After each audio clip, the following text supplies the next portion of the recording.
Good. All right, everyone.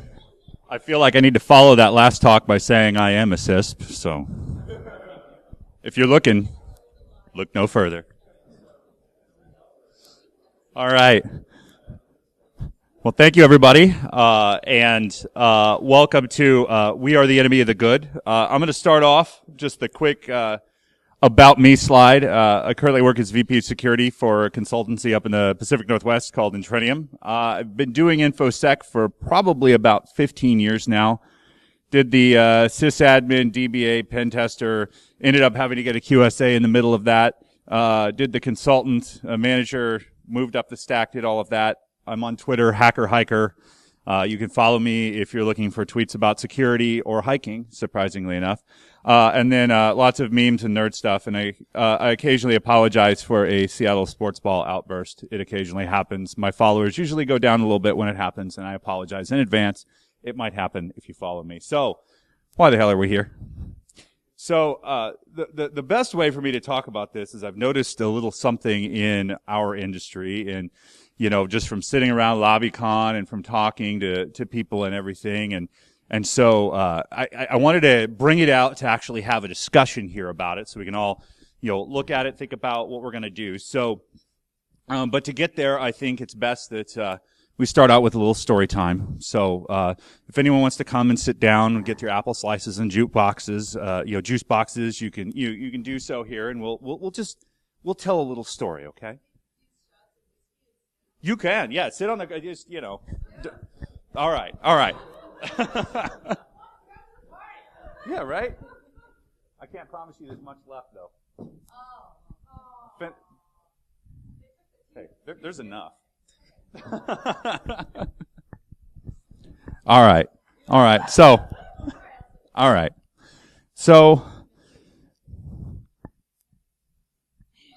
it's all good either way. All right, so once upon a time, there was a man, and he was in the deep, dark woods, and he was wandering through, and he was on a quest, and we'll call this man the CIO, okay, just because, he doesn't really see himself as a hero, but the world might. We'll pretend.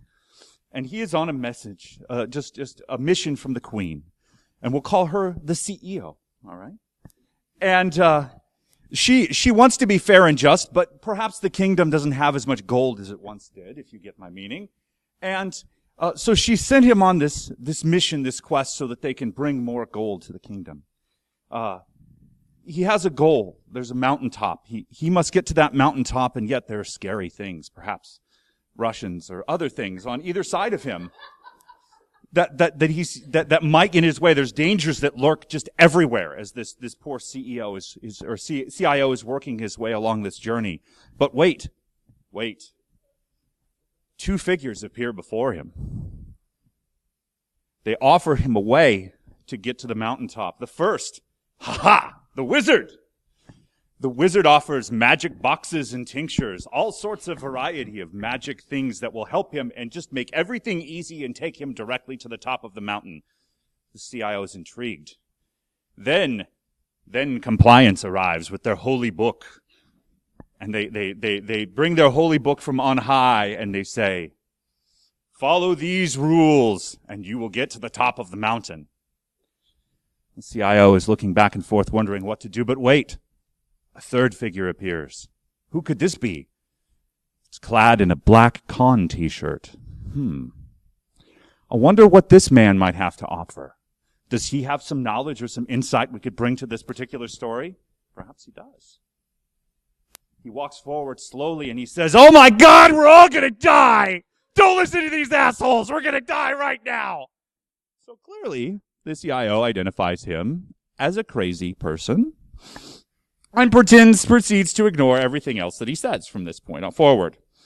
And now the priest and the wizard just tell him everything to do, and our poor hacker goes back to LobbyCon, the inn, we'll call it in this tale, and says, "Oh, these CIOs, they just want their checkbox compliance, and they want their little magic shiny boxes to fix anything. This industry is shit, man."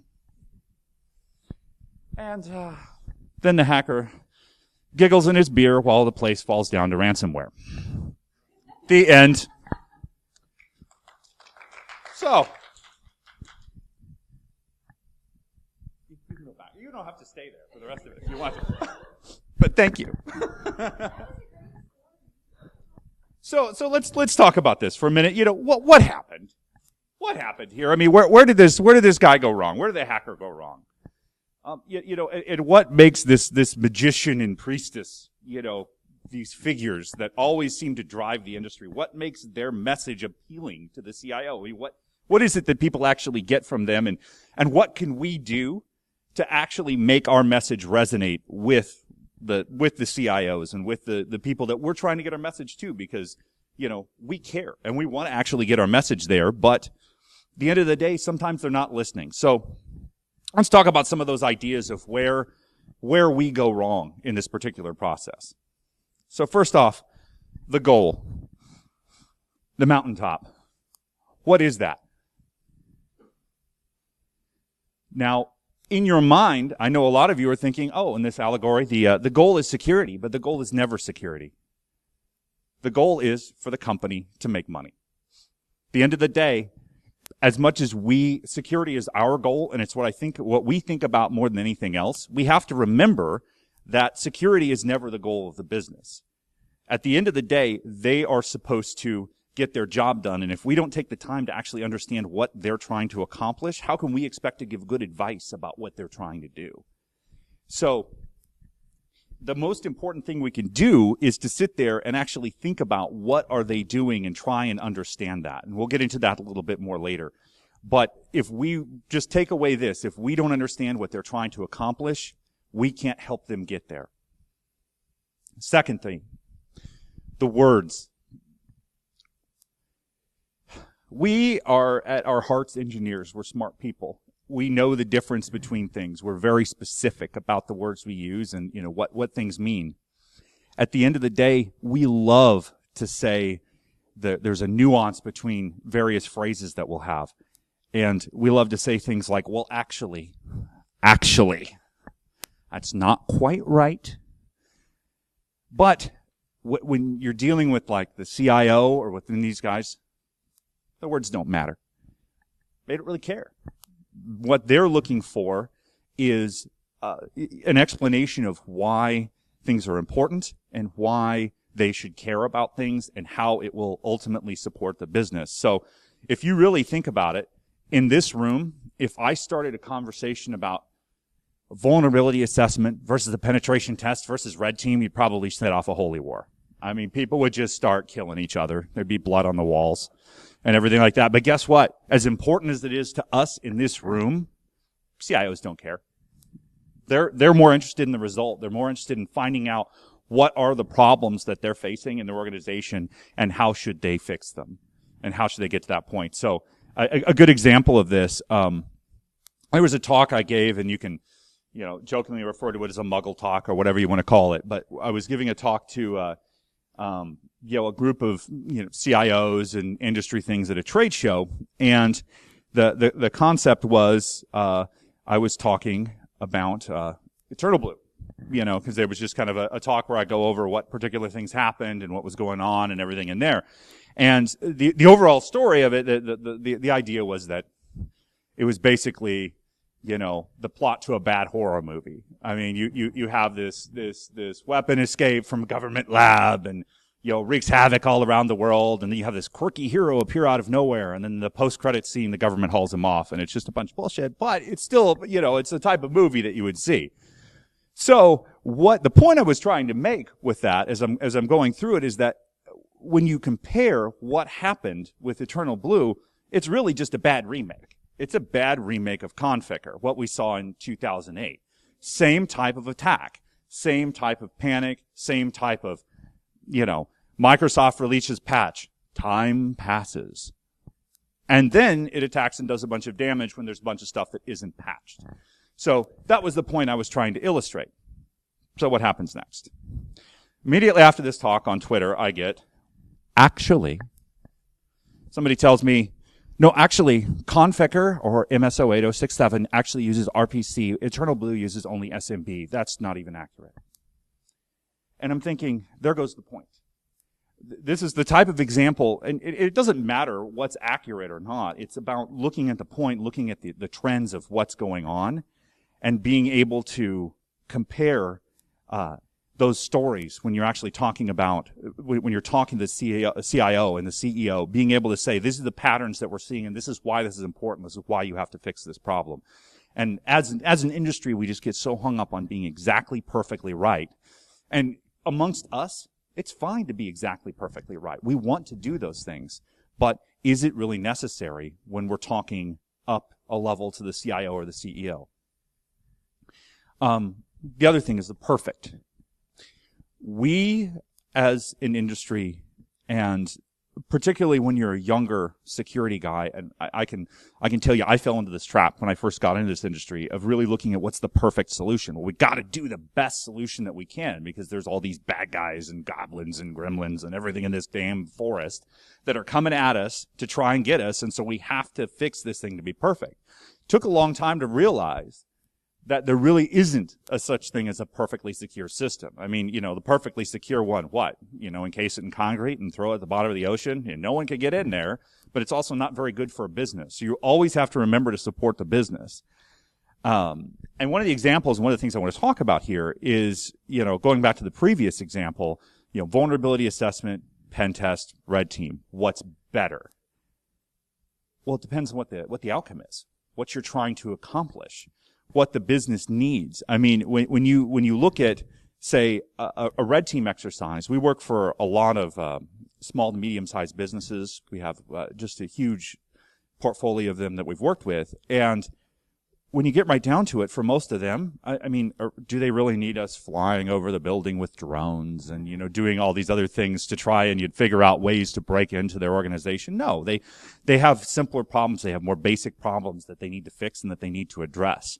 So in those cases, quoting that type of engagement or trying to get them to bite off or trying to convince them that they need to do that kind of engagement probably does them a disservice because you're looking for what can get the most bang for the buck for the customer and being able to help them out the most. So that's just one of the examples that I want to hit on that particular topic to say that we can't let the perfect thing, at the end of the day, the perfect solution, being able to protect against, really highly skilled and particular attackers and doing those kind of things is important, but is it the best thing for them? And at the end of the day, sometimes they have to do what they have to do, and there's ways that they have to get their business done. So we can't let the perfect be the enemy of the good.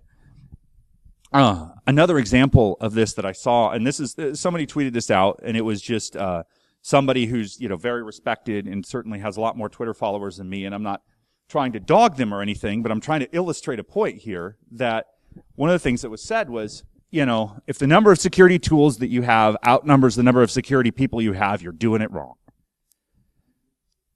And I thought to myself, on its surface, it's not a bad point. I mean, it's not a bad thing to think about. But when you consider this fact, let's look at the small business economy, which actually makes up 99.7% of all companies in the United States.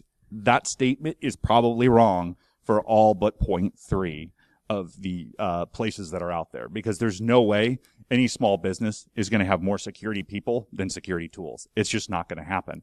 And that's what I think sometimes is that we get caught up in these little sort of pigeonhole ideas of saying we're, we get clouded by what we do all the time and trying to focus it in there. I mean, certainly that kind of statement is probably true at FedGov or Fortune 500 or that sort of thing. But at most of the organizations that are out there, and even if you look at the organizations that make up half the employment of the country, a statement like that's just not going to be true. So we really have to think about what we're saying and think about the mission of the businesses that we have before we're actually trying to approach the problems and actually try and help solve the security issues that they have. And the final example I'll give of kind of how we're doing it wrong here, and we're looking at these things, is that the risks. Gosh, we love to treat everything like it's this thing. We really do. We love to treat everything as though it's a complete disaster, even when it isn't. And this is a trap I fall into, and I have, I remember first starting out, just little things you identify, like, something like a PHP info page that's looking, leaking out there and everything like that. It's like, that's something they should clean up. Yeah, it shouldn't be out there. But is it, is your hair on fire about it? Do you need to scream about it? Do you need to make it a critical risk that goes all the way up to the board level in their report? Certainly not. Just tell them to clean it up and do that. These aren't things that are particularly critical. And that we have to realize just all risks aren't created equal.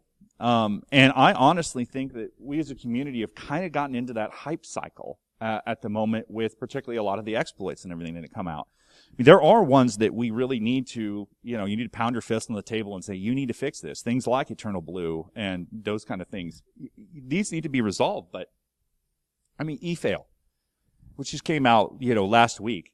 This is something where I really think we as a community overreacted. I saw people on Twitter saying, shut down your email or turn off all your encrypted email right now. And it's, you go in and you look at what the attack requires. Think about the level of business interruption that you'd have for a business if you're actually shutting down all encrypted email. Then what are they going to do? Start emailing things in plain text? Is that really that's a greater risk than this is, certainly. What else are we going to do? To shut down email? Yeah, that's never going to fly. There could be nuclear bombs going off like right now, and the CEO would be calling you going, excuse me, when's email coming back up? And so when you look at a complexity of the kind of attack, and we really need to be more authentic about the level of risk that we actually are showing for things. Is this important? Is it a cool disclosure? Yeah, sure. It is a cool attack, and definitely it's something that should be fixed. But was it something that we really needed to run around hair on fire and just have Twitter blow up for a day about? Probably not. And that's where I think that we tend to do a disservice, because we don't want to get into the habit of crying wolf every time some new exploit comes out, treating it like it's the end of the damn world, because it probably isn't. We need to convey the risk so that when the day comes that there is something where it's like, you can go to the CEO or the CIO with credibility and say, you need to shut this down now. Like, this is a major issue. It turned to turn into a catastrophe for us. And we need to do that. You need to have the credibility to be able to do that, and you're not going to build it by crying wolf and causing them to jump at their own shadow all the time. So, at the end of the day, where we're left with is that when they don't listen to us, honestly, it hurts. It hurts to be thought of, as just the crazy guy who isn't telling everything, because, we're smart. We are smart people. We know what we're doing. We know what the risks are. We know how to do things that they'll never know how to do. And that's awesome. And, it's not uncommon as we're sitting in there to be the smartest guy in the room. And so we're not, we don't want people to think that our advice is irrelevant or anything like that, because it actually matters to us. On top of that, we're dedicated. People who work in the security industry, people think they get into it because it's fun. They get into it because they better really, really like it. Because I will tell you, you go through one DFIR call at 4:59 on a Friday and you basically cancel your whole frickin' weekend to try and help somebody out. You don't do that just because you're looking for a paycheck. You do that because you're dedicated and you want to solve problems. You want to help people out. And that's one of the key things. That's what's so great about the industry. And that's why, having our advice dismissed and having people run off to, the compliance and the vendors and these sort of things, actually, it feels like a stab. And finally, we actually do care. We want people to get better. We want security to get better. We want to actually help out the organizations that we're working with and working for. So what does that do? We have to evaluate for ourselves, what is it that they actually want? What is it that they're looking for from us? So what is it? Well, first off, they're scared. These people are, they get all the FUD all the time. They know that things are bad. They want their business to work and they want to make money. They're scared that something bad will happen, but they're also scared of, this is just going to cost me a ton of money. And I'm not going to be able to accomplish anything. And at the end of the day, I'm going to spend all this money, and then, what? What is it? What am I going to get out of this spend? Well, did I get myself a little bit more secure? Maybe. Am I a little bit better off than I used to be? Maybe. But then they still feel like, well, am I still going to get owned? I spend all this money, I'm going to get owned. Well, then why spend the money if I'm still going to get owned? So there's a lot of fear and everything that you're fighting with them. I mean, and they need help. The security industry right now, I mean, negative unemployment rate are pretty close. We're at a point where it's really hard to find good people. And a lot of times there are people who are getting into this industry who are frankly underqualified, and they need a chance to learn, and they need a chance to be able to do more and get the experience so that they can really contribute. So until that time, it's up for us, the ones who have been doing this, the ones who know what's going on, for us to be able to spread the message and help them understand what they need to do. And finally, they ultimately, guys like the CIO, they just want to help the business. They want to be in a position where the business is successful and they're seen as something that's supporting the business to make money, because frankly, that's how they get paid. And it's certainly how the CEO gets paid. As long as things are successful, they're getting paid very well. So let's look at exactly a couple of examples of what, say, the vendors have to offer for them. First off, for the vendors, when the vendors show up with their poofs and their smoke, which, by the way, there was the greatest guy at RSA this year who was actually selling tincture bottles. I mean, he actually had a booth over on the side and was handing those out, which was just fantastic. Pour a little on your keyboard, get rid of all the APTs. That guy was amazing. Like, I've just never seen a guy spend that much money just to troll people that hard. But hey, good for you, buddy. That was amazing. But the main reason that they listen to vendors is the vendors make it easy, or at least they make it sound easy. You have a hard message you have to give to them. I mean, process is what gets things secure.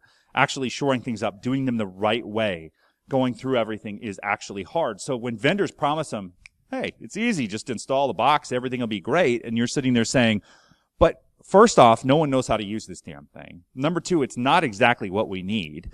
Number three, we don't have the staff to be able to take care of this. I mean, you can put in the greatest logging solution in the world, and if you don't have anyone looking at it or actually taking action on what's happening, the thing is pointless. It doesn't accomplish anything. So telling people the truth is harder. So we have a harder job than the vendors, because they can just promise anything. And then they plug it into the network, and then when they come back and complain about the product, they can just say, oh, well, you're not using it right. What's going on? Secondly, I mean, it's tangible. Trying to sell into an organization or trying to really sell them on, hey, I'm going to take all this effort. And for the record, even if you're working internally in an organization and you're trying to sell a new project, that's cost to the organization. You have to realize that is time spent away from other things. So that is an actual cost for the organization to be able to do that. And that's ephemeral. That's just out there in the world, as opposed to something that's actually physical, like a device or a product or anything else that you're going to plug into the network. That's something that's actually physical, that you're actually going to plug in. And it's a lot easier for a CEO or for a board or for whatever to wrap their hands around, I'm going to spend this money and I'm going to get X. It's harder to say, you're going to spend this money and you're going to get a better process. It's a harder sell that you have in that case. And finally, vendors figure out ways to show that they understand the business and they can support the business. I mean, they have entire groups dedicated to just studying business problems and figuring out what the solutions are to make them easier, and having the security be a part of that.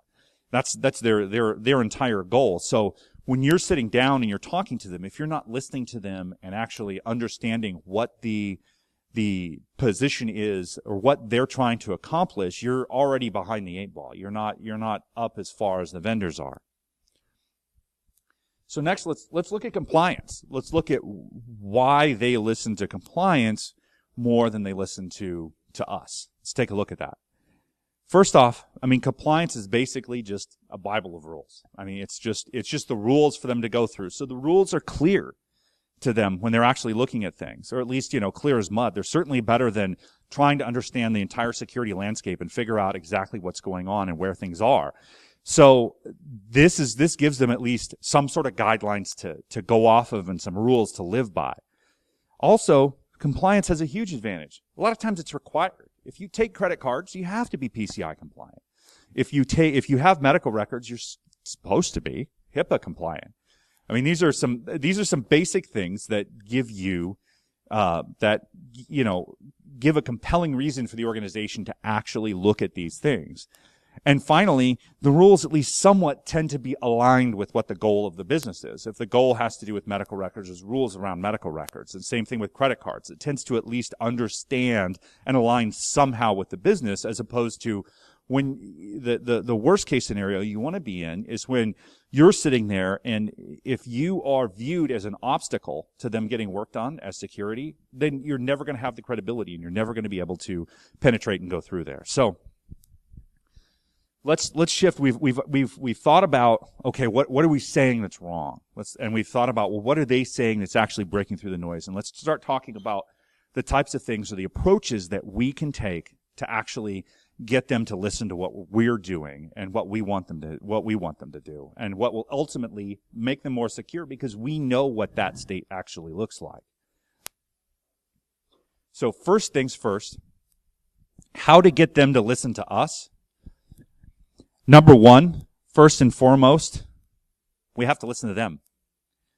If we're not listening to them and we're not understanding what their business is and actually sitting down with them and understanding what it is that they're doing and what they're trying to accomplish, we will never help them understand their end goal, and will never help them accomplish what they're trying to get towards. We need to actually learn the goal that they're doing and what their path forward is and how they get there. So in other words, if they're trying to make money, we got to understand how they make money, how they do that. And don't forget, you can learn from anyone in an organization that you encounter, anyone in an organization that you talk to. You know, for example, there was a great, I was talking to a guy last night, a guy named Paul. He's actually speaking a little bit later on. And he was talking about how he was working with folks on the oil rigs.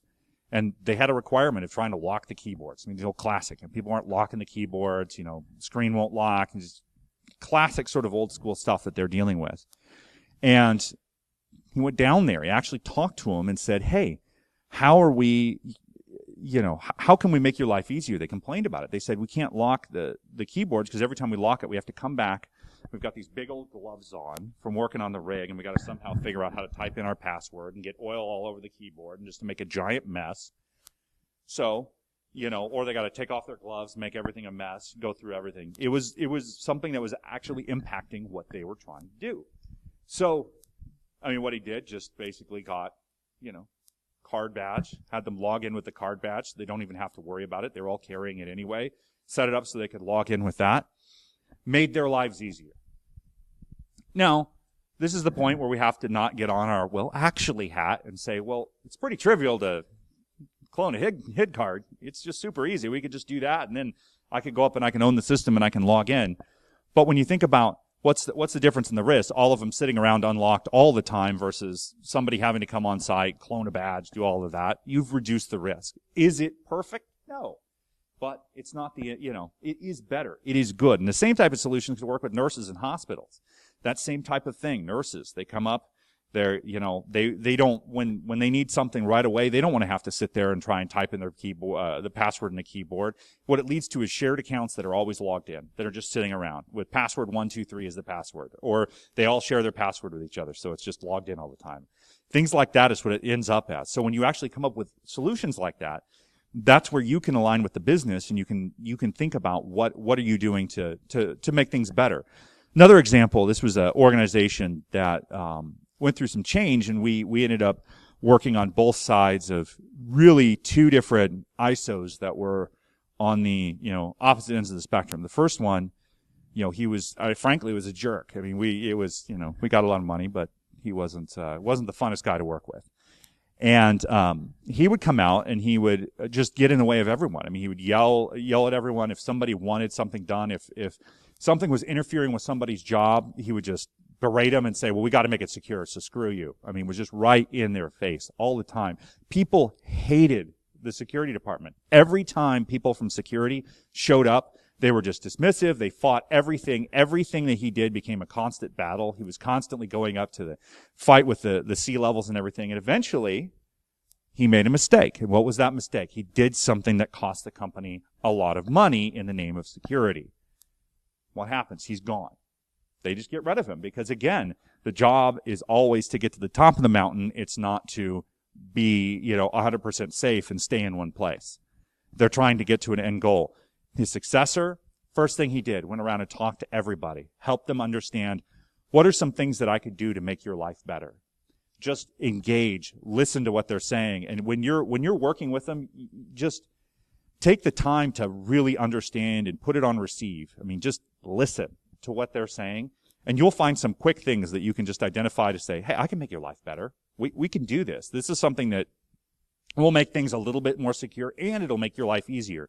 Once you start to build up that trust and credibility, then when you go to them with the big asks and the big things that you want them to do, you have a lot more credibility and a lot more ability to do that. The other thing you can do, and this is something that we try and do in the consultative world, is that we all know where they're trying to go. I mean, we know that, okay, that's the mountaintop. Once we've listened, we understand what their business processes are, and then we understand where their security are, or risks are. So we understand not only where they're going, but we know where all the pitfalls and where all the problems can be on that. And we just, it's at a point where we're like, okay, let's build a map. Let's build a map together. Let's work together to say, where are we going? Let's build that, that roadmap or that plan that will get you from here to there and do it safely. Now, is it going to be perfect? Probably not. Remember a couple of things. It's our job to understand the risk and communicate them and tell them how serious and how important it is. It's their job to decide what to do about it. So at the end of the day, if they make a decision to say, we're going to accept that risk, that's kind of the role that you're in, that you're always stuck in that particular position. It's their job that's on the line, as long as you communicate it and do that. Also remember, it's their map. It's not your map. It's theirs. You want to engage with them to be able to talk and say, what is going to make the most sense for you? I mean, if you really want to get right down to it, let's say there's some crazy flaming crevasse of doom that they're just walking over with a rickety ladder every frickin' time. What can you do to help solve that? I mean, the initial reaction would be, let's go around. This is crazy. Why are we even going over this flaming chasm of death? This is stupid. We're going to get burnt eventually. Let's just go around it. Well, they decide, no, it's too expensive to go around. We have to go over it. So you say, okay, fair enough. Can we at least, maybe this time through, reinforce the ladder a little bit? Can we do that? Yeah, okay, we'll fund that. You reinforce the ladder a little bit. You can also plan. So give them the second or third best option if they ask for it. If something isn't going to work, don't throw up your hands and say the industry sucks. Think about what's the second or third or fourth best thing that you can put together for them. You can reinforce the ladder. Hey, maybe next year you can get it into the budget for them to have a new ladder to cross the chasm of doom. And then maybe in a couple of years you can get enough funding to build a damn bridge so you actually get across it without getting burned all the damn time. And those are the kind of things that you have to actually think about. And remember, the various different things that you're handing out, the maps and whatever charts or any sort of deliverables that you have to put together for them to help understand where they're going and how they're going to measure and what they're going to do about it. I mean, that's not the reason, writing reports isn't why we got into security. Making good data to be able to show them isn't what we got into this for. We got into it to hack all the things. I mean, that's what we wanted to do. So, I mean, at the end of the day, things like, making sure that we give them what they need is really important. So now when we look at these two guys, we can use them. They are, believe it or not, are actually allies that we can turn into and we can use for our own good to solve our problems. Vendors, compliance, these are things that if you're tuned into what they need and what they're doing, we can leverage them to get what we want. First off, vendors are going to supply you with all the FUD that you ever need. You don't have to scare your guys into doing something. You don't have to say, oh my God, things are going to die. The vendors do that for you all day. Your job is to solve, not to scare, to reassure, to be able to say, hey, we got this. This is fine. This is serious, but we've got it. Here's our solution. Here's our plan. This is what we're going to do. When you can do that, you build a ton of trust because you're not running in hair on fire. You're not freaking out all the time. You're actually bringing something to the table. Other thing is, while vendors have lots of shiny boxes and potions and everything, they're not all crap, believe it or not. They actually have tools that do solve problems. You just got to cut through the BS and be able to communicate, this is what this actually does. This is what it doesn't do, regardless of what they claim it does. And here is how it will actually help the business get to where it needs to get. So, I mean, that means that, if you want to work into this role where you can have this advisor type relationship, you need to understand what the products are. You need to, walk the floor at RSA. I had a talk with Jack Daniel years ago, and he said to me, and it still rings true today, you got to at least go to one RSA and you got to go to one DEF CON. If you really want to understand the two crazy ends of this industry, you got to go to both. And really being able to understand what those what those vendors are offering and what's going on is an important part of it. Because if you're just complaining about them and you don't know what they're actually saying or what they're doing, you're not going to have enough to push back at them. Compliance. We all know without a shadow of a doubt, compliance is not security. It's not the same thing. But there is a lot of overlap. They get kind of close, man. So when you can use compliance to get where you want to go and at least get a framework to make things better, just take advantage of it. Don't berate it and talk about how stupid compliance is. No, say, hey, if compliance can get us here, let's use compliance to get ourselves most of the way there. There's a talk from B-Side San Francisco. Purna put together a talk about building a security program from scratch, and it was just his experience with that. And I love the talk because what he did was he actually, just as the story goes, he buddied up to people in the organization. It was his first job as an ISO. He spent some time just learning and talking to different people, and he found out from the sales guys that they were having trouble getting deals because they weren't high trust certified. He thought, aha, this is my in. This is how I'm going to make things more secure. He got together in the organization, went to the CEO and said, we're going to sell much more business if we're high trust certified. And high trust gave him the framework to actually make things more secure by working with the organization to do that. He was able to get the whole organization to embrace this goal of, well, we got to get compliant. We got to get compliant because it was going to mean more money to everyone. And along the way, they got a hell of a lot more secure as they went to go get there. And when we actually think about the rules from compliance and really what we're thinking with that, we have a hard time thinking that, oh, people never follow the rules. They never follow the rules. It's funny because sometimes when the rules come from compliance, they actually follow them. And it's the strangest thing. I ran into a friend at a doctor's office, actually a friend that I had from like junior high and high school a long time ago. I ran into his little sister working at a doctor's office. Just, hey, how are you? The whole thing. And as I'm leaving, she gets up and she runs out and she says, wait, stop. HIPAA says that I'm not even allowed to say that I saw you here. So is it okay? Do I have your permission to tell my brother that I saw you? Come on. Those are the type of rules that if they're able to follow rules that are that silly like that, you can get them to follow other rules and you can actually think about it. Finally, compliance sometimes, when there's something that's really, really obnoxious that you need them to do, compliance can be a wonderful bad guy. It really can. You just sort of say, no, PCI says you got to do it. It sucks, but sorry. You do have that advantage that's out there. So, as I'm kind of bringing this thing home, I like to think that we can go back to our story.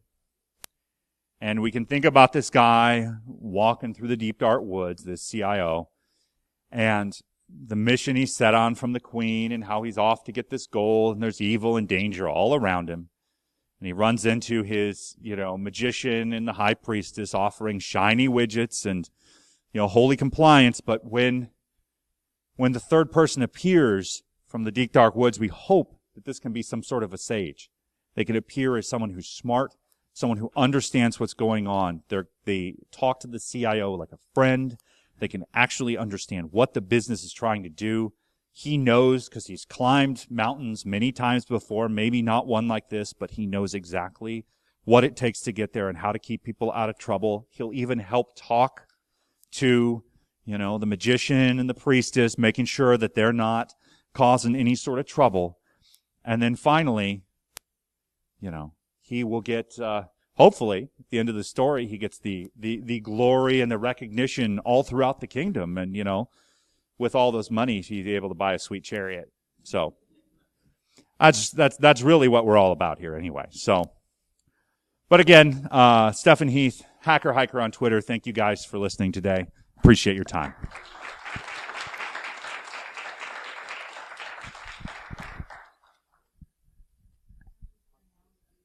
Thank you.